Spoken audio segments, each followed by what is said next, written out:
sangkay! For today's video, what time? Umaga to. Papunta kami ngayon sa hospital at bibisita kami sa aking employer. Since yung aking employer na babae ay kapapanganak lang. So, yan. On the road again. So, kunting kwento lang habang nasa road tayo papuntang hospital. So, unexpected, hindi naman unexpected, medyo matagal na rin nasundan yung aking alaga. By the way, ang aking alaga ngayon ay 5 na. So, nag-start ako bilang yaya sa aking mga alaga is dalawa pa lang yung mga bata. Dati is dalawa kaming yaya. So, since ako na lang yung naiwan since nung pumunta kami ng Amerika at ako yung dinala. So, pagbalik hanggang sa nakapanganak, nagkaroon ulit kami ng bagong baby sa Amerika. So, merong dalawang bata pinanganak sa Amerika. So, yun. So, naging 4 yung alaga ko. So, medyo matagal din na sundan yung si Bunso. 7 years. So, 7 years after, nagkaroon kami ng panibagong baby. So, yan. Hindi ko ina-expect din na kasi alam ko ayaw na ng aking employer na magbuntis. So, yun. Nagbuntis na nga ulit at nasundan after 7 years. So, excited kasi gusto ko talaga mag-alaga rin ng baby. So, 7 years, almost 14 years na rin ako dito sa aking employer. Pero ito na yung last kasi nga malapit na rin ako mag-for good. Although nalulungkot yung aking mga alaga, kaya minsan hindi ko na lang binabanggit. Ilang buwan na lang at ako'y mag-for good na rin. So, yun. So, ito na nga. Nasa daan kami papunta na bibisitahin namin. First day namin bibisita sa aming sa bagong baby. So, ayan. So far, sa pagiging yaya ko ay hindi naman ako nahirapan sa mga alaga ko. Ang mabait ng mga alaga ko. Kung naano ko sila nagabayan ko din. Hindi yung mga alaga ko is hindi yung mga kagaya ng mga bata dito. Sus, grabe yung mga bata dito sa Saudi. Ay nako. Pero itong mga alaga ko ang mabait, nakikinig, masunurin. Kumbaga nagabayan ko din sila, naturuan kahit papano kasi all the time naman ako yung kasama ng mga bata kasi yung magulang busy rin sa kanila buhay. So, although dyan sila lagi, pero most of the time ako yung kasama ng mga bata. So, nasundan, naturuan, kaya ang babait sobra ng mga bata. So, ayan mga sangkay. Ito yung aking munting kwento sa aking pagiging yaya. So, for 14 years, masasabi ko, okay naman. First employer and last employer ko ito. So, nalulungkot lang ako kasi wala pang siguro, hindi pa mag-iisang taon yung aking bagong alaga maiiwanan ko na siya. Pero kailangan kasi dahil gusto ko na rin magpahinga. Tsaka, gusto ko na rin makasama ang aking pamilya, syempre. So, ayan mga sangkay, please watch the video until makarating kami sa hospital. Thank you.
forward mga sangkay at naratingan namin yung hospital.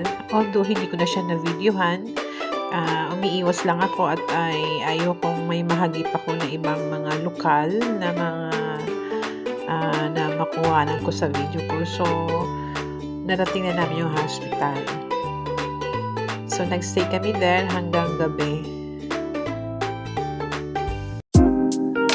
At ito na nga yung view outside the hospital, yung outside sa window. I mean, sa window ng room ng aking employer. So, thanks mga sangkay for watching.